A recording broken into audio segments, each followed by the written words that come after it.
ఎట్లా ఏంది అన్నట్టు ఇది ఎక్కాలా ఎంత పెద్దలకి 100 పిల్లలకి 50 పిల్లలకి 50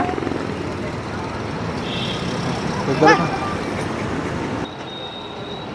చెప్పు ఏమన్నా కావాలంటే చెప్పు తీసుకొస్తా పైసలు కావాలి పైసలా ఎంత కావాలి నీకు ఎంత కావాలి చెప్పు ఎంత కావాలి 100 అయితే సరిపోతుందా చాలా 200 200 ఇస్తా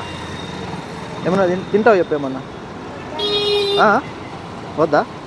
ఓన్లీ పైసలే కావాలనా సరే ఇస్తా స్కూల్ కోవా పోతా